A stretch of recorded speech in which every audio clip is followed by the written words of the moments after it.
guys ready?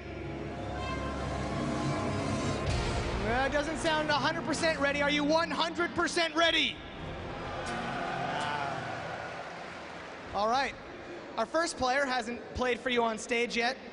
He's from Spain, and I hear he's the younger brother of the famous former Warcraft 3 professional and current Starcraft 2 professional, Lucifron. He plays for the team Karante, and he is Vortix.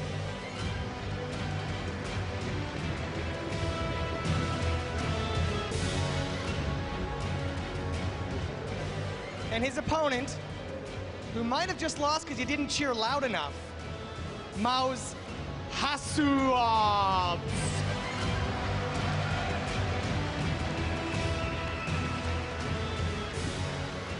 you ready? Shake hands. Good luck, have fun. Let's go to Tastosis. Let's do that. We are back here at the Intel Extreme Masters, and we got Hasu again. Little bro of Lucifron. Oh, look at, thank you. Thank you. Oh, thank you, Carmack. He's been doing such a good job running this event. Yes. I've been very impressed. All right, so let's talk a little bit about Hasu again here. Do you think his head's in the game? I think was it his opponent that beat him, or was it Hasu losing? If that makes sense. Here's the thing. Obviously, Killer played very well, but that was Hasu losing. He could have won both those games, or at least in the second game been in a very good position. The first game, though, 100% he could have won that. And he knows that, and he's a consummate pro, man. This guy has everything going for him. I think he's just going to come back, play a lot better, a lot more solid, just cross every T, dot every I, and just play a much better game here.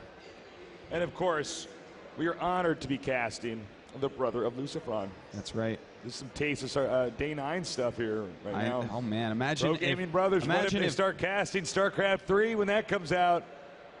Whoa. Could happen. Imagine if Lucifron and Vortix played and you and Day 9 casted it.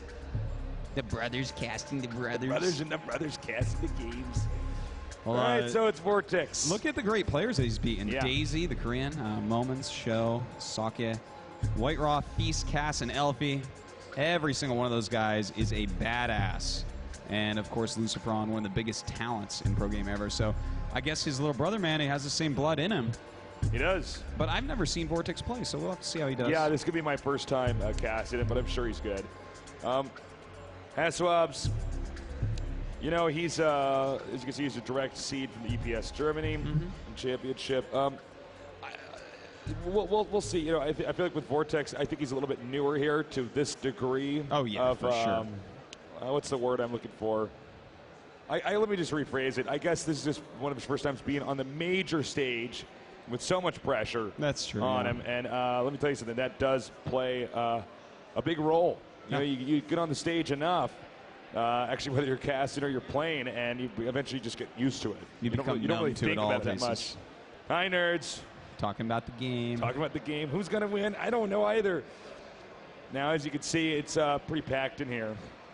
And it's been a lot of fun. Yeah, those guys. Far left, top left. That guy with the hat. You with the cat ears. All right.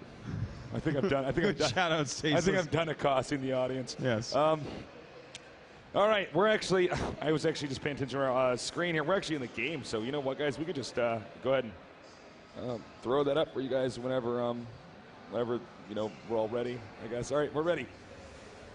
In the upper right, show some love for the brother of Lucifron. Give it up for Vortix.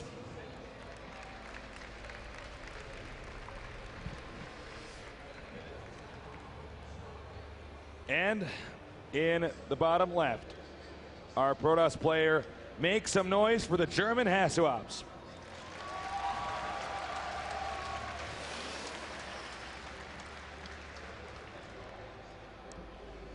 Okay, Tasteless. All right, Artosis. It's time to see what Hasu has planned. Probably just a Forge Fast Expand, of course, but what will he be going into? Vortix, I just don't have any information on this guy. I don't think I've seen him play even one game, and I mean, that's a pretty rare thing. I watch a lot of StarCraft, but I don't think I've ever seen Vortix play, so I'm excited to see what type of style he uses. I'm going to assume that he's going to go into a 3 hatchery play because if he beat that big list of players, he knows how to play a solid macro game. You can't just cheese your way through that many guys. Well, we'll see. I do wonder if his play style is at all influenced by Lucifron. Sometimes that happens. Sometimes you have two people with totally different play styles. So he's going to try to deny the hatchery here. Now, note, Vortix actually preempted the drones being sent out there. So actually, he didn't lose any time there. He got right to 300 minerals and then planted the hatchery. Well, I mean, completely standard here for Hasu. And, it's a pretty tough group. Hasu basically has to win out from here. If he loses, if he goes down 0-2, the odds of him advancing at that point become very, very slim. And especially when he hasn't even played a Korean yet. And speaking of which, we do have Colaris on the other computer watching out for Supernova versus Killer so that we can get some updates in between the games because, Thank you, of course, Colaris. we got to keep track of those guys. Yep, we got all sorts of stuff going on over here. We have that second setup, as I'm sure many of you guys that are here at the event could see. Another computer there to observe the other games going on so we can keep you guys posted. Trying to deny the third hatchery here. We're going to have a little bit of downtime just because they're both, it's kind of a tacit agreement. They're both going to build up an army and everything like that. But for the time being, if you guys, whether you're in the studio or not the studio here, the convention hall, or if you're in, on the streams, go ahead and get on Twitter and start tweeting hashtag IEM. Get that trending. That's right. Talk about Gamescom. Talk about the games. You can tweet at us if you want. I'm Call Me Tasteless, and of course his Twitter ID a little bit simpler. He's just Artosis. So please do that if you don't mind. It's really good for esports. It's really good for IEM. I'll vote on Reddit too. Talk about in Team Liquid. We want everyone Facebook. watching this tournament because it is awesome, and this is the last group of the group stage. Tomorrow we go into bracket play, and that is going to be so exciting with the players that earned their way completely into here. Yeah, for me, once we get past group play, that's really when the tournament starts to kick off. I always feel like group play, at least for me as a commentator, is always a bunch of exciting games and a bunch of drama. But once you get to the group play, the bracket play, that's when a real story begins. Yeah, it's not a bunch of separate matches. It's we're watching people slowly get filtered out on a much smaller scale. Indeed, Tasteless, indeed. Well, 3 bases up. Hasuob's not yet upgrading any plus attack. Gonna have to wait to see what timings he gets on his gas and his upgrades. Those are really the important things to see. And that third gas going up right away. And the third gas location that he chose was to show the Overlord. That's interesting. He knows there's an Overlord up there. Yeah, he has to. There's always an Overlord. There's always an Overlord over there. Could have made it on the other one and not showed him, but instead chooses this route. I'm interested in that. Yeah, I feel like in StarCraft, if you're going to show them something, you better be showing them it to fool them. Yes. Otherwise, just don't show them anything at all. Make it a guessing game. All right, so the Zerg, 7 more drones on the way here. Roach Warren on the way. Evolution Chamber almost done. And, for a Protoss player, the +1 attack. And getting some more gates up here. It's one of these games where they're still trying to develop their economies as much as possible, finish their tech trees as well.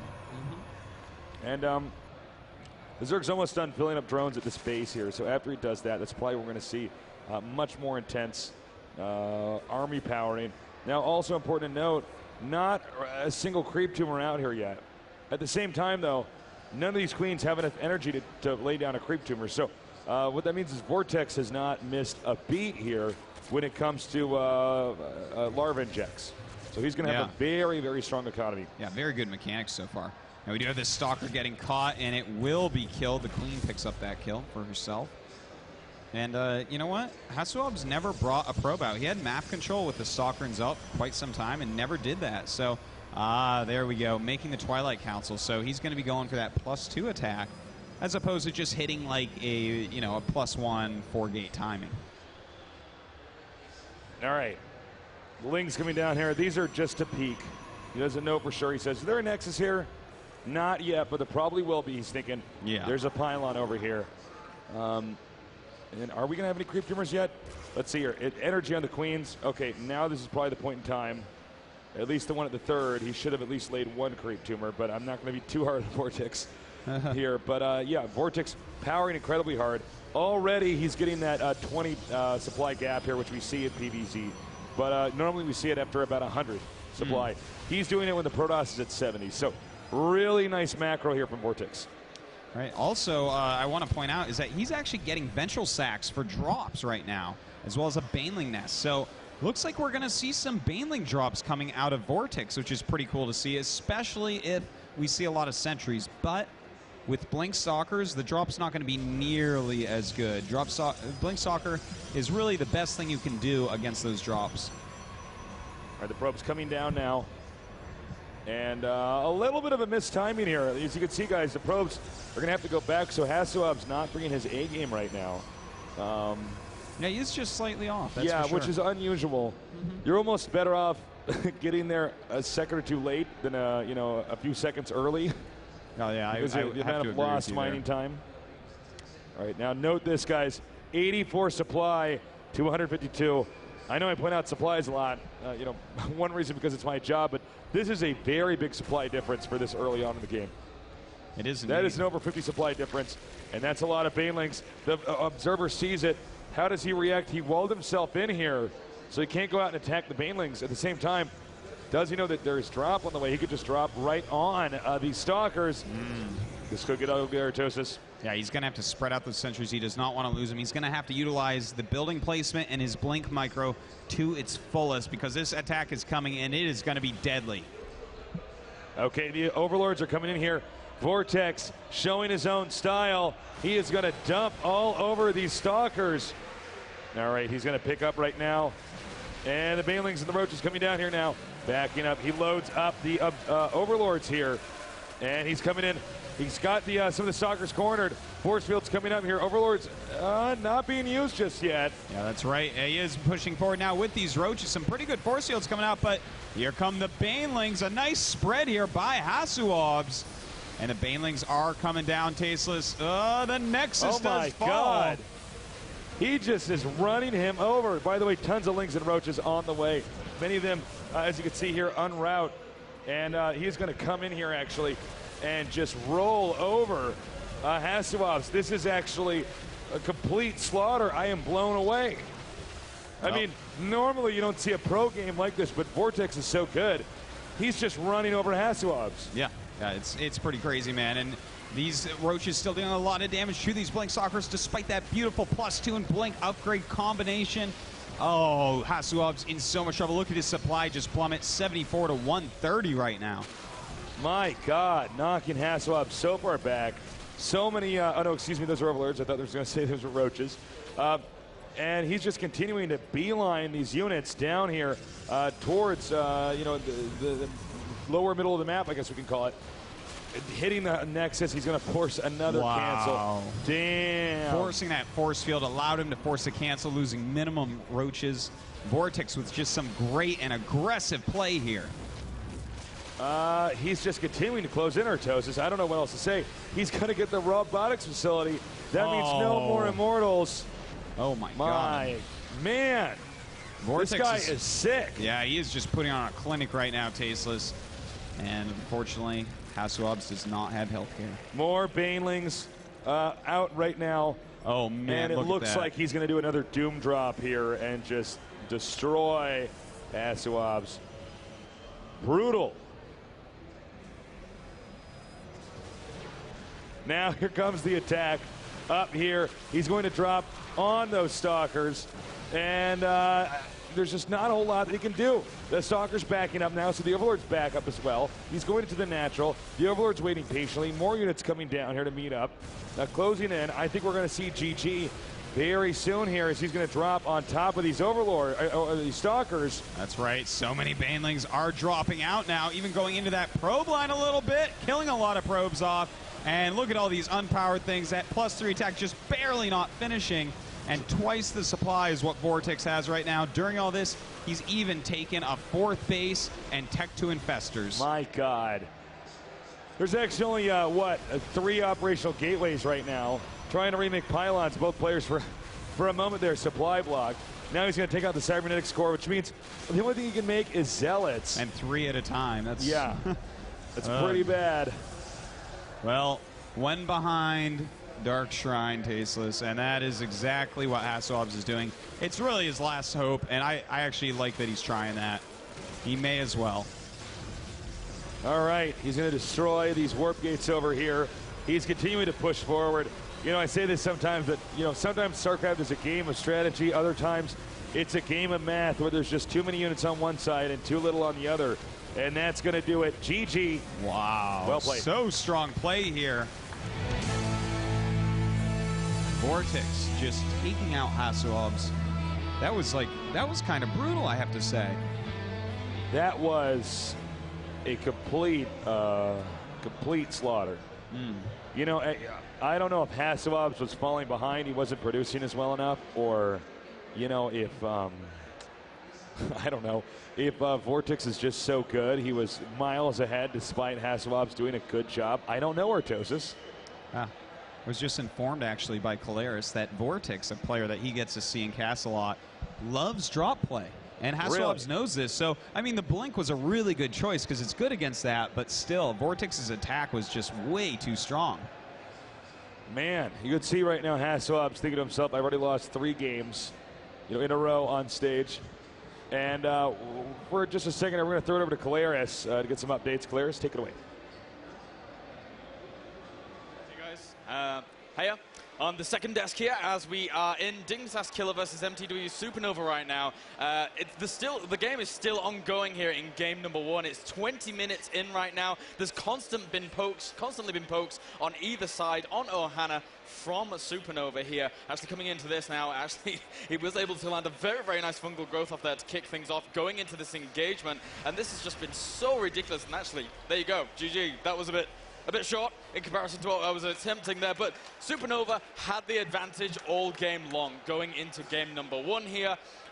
Supernova constantly putting on that aggression, and then Dignitas' Killer constantly tried to push forwards into these long siege tank lines that went back for so long. Killer being decimated and never really got through the entirety of the force there of Supernova here in game 1. We got the tail end of that, man. Yeah, I guess so. Got in there just in the nick of time. I know, right? All right, well, it looks like we're ready here for this game to start. Yep. So, you guys having fun? Huh? This is the Intel Extreme Masters. We're here in Cologne, Germany at Gamescom. If you're just now tuning in, this is the largest gamer convention in all of Europe. And it is packed in here. As you can see from this camera shot here, we got lots of esports enthusiasts, lots of nerds down here to see the best StarCraft 2 players out there duke it out, and I think this game's ready. It is, Tasteless. We are in there. We're in there, man. Entombed Valley. Is this going to be deja vu, though? Could be a good map for drop play. Yeah. All right, guys, let's go ahead and intro these players. In the bottom left, we have our Protoss player. He needs some more support from Germany, Hasu.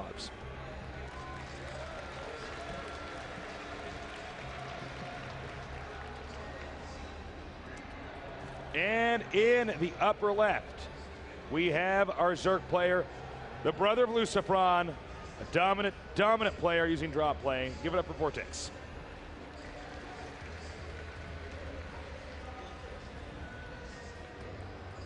Well, it's similar spots, both on the left-hand side, like it was last game on this map for Hasu against Killer.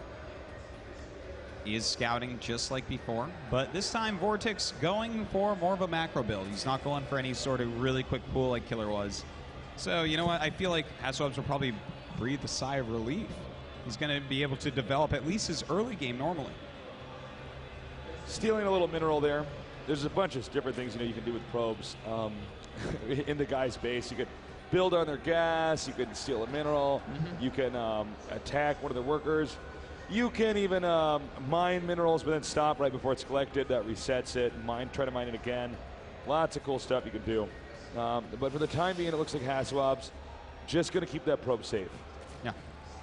And that he should. He does not want to lose it. In fact, 2 drones coming down, and Hasu should throw a pylon down here for sure. There you go. When they bring 2, you don't even dance. It's pointless. You throw down that pylon, and they can't do much. And look at this. He's going over towards that third base with the probe now to block the hatchery there as well. And that is just so annoying for a Zerg player.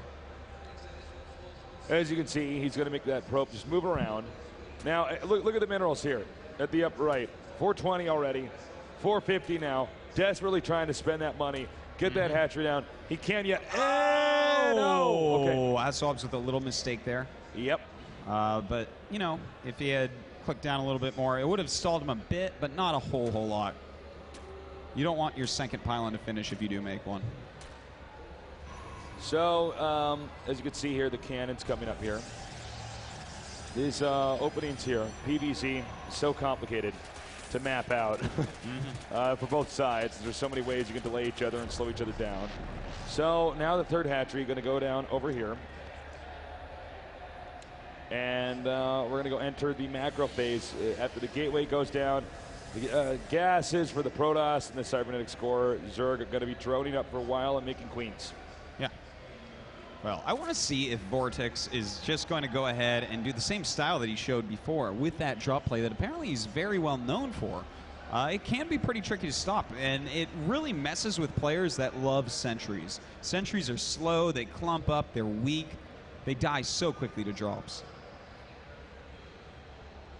All right, so let's just say he does some drop play. Let's just say Protoss takes the third here, which is obviously the only place that Protoss ever expands, the spot. I feel like, you know, with Wallens here, I don't think there's a lot of room to run from a drop. No, there's not. The mains and the expansions here, not a lot of wiggle room, not a lot of maneuverable room there. So, you know, even if Hasu knows drops are coming, it could be difficult to engage. Yeah. You know, what I wouldn't mind seeing, actually, is Hasu go for a Stargate tech this game, because you know what? Blinkstalkers are good against this, but also, you know what else? Getting Phoenixes out can really harass drops as well. You keep pressure on those Overlords, and it gets a lot harder to continue to drop with them. As you can see, more and more drones coming here. And only, actually, a little bit sooner than I thought he was going to get a few more drones before getting the gases, but I guess not. And, they're just going to power up. 38 supply to 45. Remember in that last game we saw Hasu actually get so behind, or maybe I should say Vortix got so ahead in supply. It was insane. I normally don't see a 20 supply lead when the Protoss is only at 70. Well, we'll see if we see that again, Tasteless. Hasu right now, you think he's just gearing up for the third base? He's getting the +1. You know, he's taken third bases before here in each game, in fact. But he didn't get his third gas this game, which kind of throws me off because he's been doing that in every other PvZ that we've seen in this tournament so far. You know, that's a good question. I don't know. Well, here's what we do know, though. He's going to go ahead and expand here in a second. He's going to have the minerals stocked up. Well, as I say that, the probe's going to turn around. He should have 400 minerals soon. This Zergling's going to try to get in the way. Zergling speed will be done soon as well. And once again, Hasu with the same build order, pretty much. I mean, not getting that third gas as quickly, but it's got that +1 attack, the 3 gates, the Twilight Council, and it's really looking, the Nexus just dropped down. So almost exactly the same build from him time and time again. Will it work this time, though? Again, also note, even going down to that very close similarity, no creep tumors. Not one. That's true. So yeah, this looks like it should be the identical build. We'll be able to know for sure if we see drops. Oh, you all right, buddy? Yes. Sounded like somebody was shooting a musket, but that was actually Artosis coughing into his mic. No, actually, I just shot a musket. Okay, I'm shooting a musket here at Gamescom. Yeah. This place is crazy. Robotics facility now on the way. Again, you know, Hasu, his style, he prefers to get that later robotics facility, at least from what we've seen so far at this tournament. Oh, and some speedlings, a lot of speedlings, in fact, making it into the main base. And they aren't really going to find all that much, to be honest. This is not like a surprising bunch of things. Yeah, the main base is basically empty. Yeah. But if he's going to go for drops, he's going to know, oh, there's actually all the structures are clogging up this area. So if he does do that drop play over here, yeah, that could be helpful. Escape. Yeah. Don't forget, though, Blink and +2 on the way. So both those things very good against drops. But instead, Vortix is actually getting a Spire, which I find very surprising because he sees that there is Blink and upgrades on the way. Huh. Well, how many sentries do we have? We have none. None. So he might survey the situation and say, you know what actually sucks if you just have Stalkers is mass mutiling. You know what? The Lings really do help out. If they don't have Storm or Colossus, basically if they're just on Stalkers, which is really good against drop play, then Ling Muta can do very well. So maybe that is exactly what he's going for, Tasteless. He's saying, you know what? I think that Hasuobs is kind of countering me, so why don't I counter him back a little bit? Well, if you look at the income here, it's 1.2 K gas. And, well, let's put it like this. 1,000 minerals, 1,000 gas. The income is fluctuating. He's going to have 10 mutas right when that Spire finishes. Yeah. And he's actually getting drops as well. So that's super interesting to me that he's... Because obviously the Spire is, no matter what... Watch him get Spire just for air carapace for his Overlords. Wouldn't that be hilarious? That would be so cool. Now, as you guys can see, he's got all the Overlords bunched together, which is normally what happens whenever you're doing drop. You don't normally have the Overlords all over the map spotting, which can be tough for Zerg because Zergs like to have those Overlords out there so they can see exactly what's going on, but he's not going to play like that. He's got his own style. Certainly. And a lot of Lings and Mutas on the way, Tasteless, as well as Ling upgrades and Muta upgrade. So, I mean, he's just going full all-out unit mode right now. We'll see if he can get something done. He's rallying his Mutas down, but the Observer is seeing what's going on. So I do expect for Hasuobs to be pretty ready for these Mutas. And here they come now, hitting this cannon. They'll probably have to leave shortly after that. The Stalker's coming up here, blinking, and now backing off. Yeah, not quite sniping any of those Mutas, but dealing some damage. A couple more attacks like that where the Mutas get hit by the Stalkers that much, and he'll start losing them. Now, drops are just about done. A ton of Lings in the center. Vortix looks like he's about to get very aggressive, Tasteless. All right, he's coming in here now. Hitting this, being pushed back out now. I don't know actually if Hasuobs can leave, but I also don't know if he can actually go in. Oh man, a lot of Banelings on the way. 27 of them, in fact. You know what he might do is bring the Mutas over, lure the Stalkers into a blink, and drop on them so they can't blink away. Oh, that is so smart. Oh my God, are we going to see it? Get ready, folks.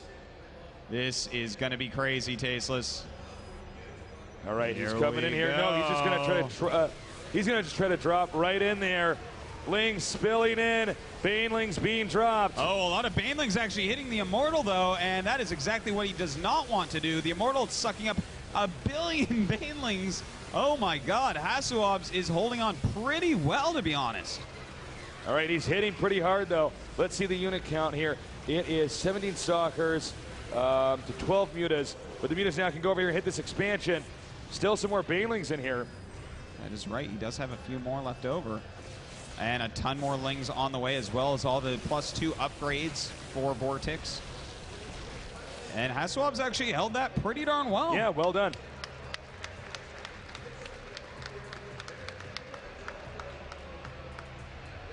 All right, so +3 on the way for Hasuobs. He is making some more Immortals. Of course, very good against Baneling drops. Those Banelings, they hit the hardened shield, only do 10. It takes 10 to get rid of that, and then God knows how many more to get rid of the rest of the Immortal hit points, man. It's quite a few, I feel like there should be a strategy. If like somebody goes for Banelings and you have a Warp Prism, it's to fly an Immortal into the Baneling group and just drop the Immortal on it.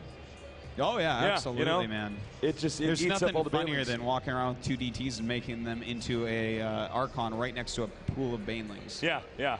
It's crazy. Yeah, the Immortal takes like 25, I want to say, Baneling hits to kill. I think it's actually 27. Oh, okay. I'm not even joking. I think that's actually the number. It's something ridiculous. Well, I hope you wouldn't be joking, because it's not a laughing matter. It's not a laughing matter at all, Artosis.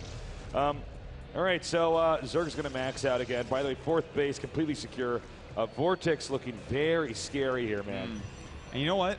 One big props to Hasuobs is he has an observer in the main base of Vortix to watch the layer timing. Is he going to go into Hive? And when they go into Hive, that puts a clock on Protoss. But before then, if they're just sitting on layer, you're actually okay. You can continue to tech up, continue to mass up. You don't have to move out right away. And in fact, that's what he's doing. Hasu is continuing to defend and going for Psystorm. But just as I said that, the Hive does begin. All right, and of course, Hasu does know. So, we'll see when Hasu wants to take his third. It will be over here, which he's watching to make sure no Lings will know when he goes go there. At the same time, though, you know, Vortix is maxed out. He might even go for another attack here and kind of just use up all these units. He's going to take a fifth now up here. Looking really good. That's right. Well, I mean, at least Hasu has scouted that out. 2-2 is about to finish for the Zerglings, and +2 for the Mutas. And he has quite a high Muta count at 23. But he has mixed in Infestors as well, which is going to be very, very helpful. We have no sentries. We have none. Yeah, so he's going to have to utilize Immortals, Blink, and Psystorm to deal with the Banelings. We'll see how well that works out for him. A nice Blink. All right, is he ready? Uh-oh. Whoa. Nice storms. Running through the Psystorms. Hasu with beautiful storms, blinking a lot of his army away. And Vortix, his army is so badly hurt, Tasteless, it's almost all in the red. Yes, with the supplies still 190 to 145. He could take out this pylon, back out, and regroup. Well, at least he is staying max. 74 more Lings on the way. The Greater Spire on the way as well. Hasu's getting ready to move out again. All right. He's going to have to do those preemptive storms. That's how you deal with this. Hasu so smart. See, he just lays down those storms. You have to run away. If you attack into him, he just throws down some more storms, and everything you have just gets chewed up. So nice job there. That's right. Looks like he's going in for a little Snipe. Ling flank. Oh! Yeah, he's going to get it. Very nice snipe. Train that many Lings for a High Templar with a storm on it. Good deal. Right now, 7 High Templars out. 1 Archon here wouldn't hurt either with all the Lings and Banelings. You know, Vortix is so crazy aggressive. He doesn't even have a single Spine Crawler, and he's going up to Broodlords. Very rare to see. And here we go. He's going to roll forward, killing off some of these Stalkers. Nice fungal growth. And pushing Hasu back, which is exactly what he wants. With 8 Corruptors on the way, as well as a Greater Spire, if he actually gets those out. Oh, he's going to go into the main. And he can get up in there and start killing probes. Meanwhile, we're probably going to see an attack from this army over here down here to deny the expansion. And I got to say, he's doing a great job of buying time, but Hasu realizes at this point that is exactly what he's doing, and he is moving out across the map. 6 Broodlords on the way. They are so critical here, Tasteless. All right, Infestors coming up. Banelings and Zerglings getting ready. Can Hasu push through? Vortix very calculated about when he's going to attack and where. The Nexus completes. Probes again transferred too soon here. Stargate, he's probably going to go for the mothership tech pretty soon here. Yeah, he definitely could. With these Broodlords out, most definitely. Uh-oh, Tasteless, this is getting close. It's pretty close. The location boiling of more. point is here, Tasteless. Yep. All right, so Hasu has to somehow stay alive. He has to get great storms off. These Banelings are very frightening right now. Great storms so far. Now, how many does he have left here? Let's see. A lot. More than enough. Yeah, if he hits these just right, he should be fine. Oh, storming the Observer, got to be careful. Barely not hitting that. Don't forget, if he blinks under, then all the Banelings and Lings will just connect immediately. Oh, nice feedback, just went down. Killing off one of these closer. Infestors. And Getting a nice closer. blink in, and here we go. The Banelings going in, so many fungal growths. And with those Immortals at the front, they will suck up the rest of these Banes. And in fact, the Stalkers, can they come out on top? I think with this warping round, it will be enough to drive him out. Then again, no, excuse me, I forgot about the Broodlords over here closing in now and driving that army back, and it looks like that's going to be the end of this expansion. Meanwhile, though, what I missed because I suck at observing is that this expansion has been taken out, and he's closing in now on this one as well. Uh-oh. Well, he's sending back a lot of Lings. He should be able to deal with those Zealots in time. But Hasu, he just doesn't have much left over. He's just sitting mostly on Stalkers with a few High Templars. And against Broodlords, it's not going to be as useful. You really need some more of those siege units. Going up here, trying to get under the Broodlords, but just being destroyed. Vortix, just no exaggeration here, looking like he's in a completely other class than Hasu. Yeah, he's been doing a great job this whole game, this whole series, Tasteless. And Hasu, I don't know how much longer he can actually hold on here. With the little tiny army that he has and not many bases, he's even having to run his probes from his third base. There's just too much Zerg here. Yeah, just too much Zerg, too little Protoss. Even the Psystorms can't really help out. Just too much of everything here. The Stalkers, nice blink there, trying to blink back up into the main, but still, it just doesn't matter. There's not enough room there to keep blinking and come out with a win. Hasuob's continuing to, Vortix continuing to produce here. He's going to take out this expansion. There's not even any minerals here, and that is going to be end of the line there as Vortix is going to back out, rebuild, and then come in here for the killing blow. Well, Tasis at this point with 5 more Broodlords on the way. He still has a good clump of Infestors. Still has Muta somehow. GG, well played. Vortix taking down Hasuob's 2-0 with some pretty stellar play, to be honest. I gotta say, I'm blown away by how good Vortix is. Yeah. You know, Hasuob's is a good player, but he made that work. He doesn't care about creep tumors, guys. No. How many Zergs do you know who focus on builds like that? No, he spends all of his speed attacking, moving around the map, being aggressive. And he spends all of his queen energy larva injecting. That's right. He just says it's not about the unit movement on the map, it's about the unit numbers. Yeah. And if I execute in the right way, and you know, he did. He gets in there and does the damage. Beautiful. Yeah. Hasuob's at this point, he's 0-2-0-2. And that's pretty bad because a lot of this goes on points. So for him to move forward, it's going to be pretty tough. Yeah, in other words, it would even be better if he was just 1-2-1-2.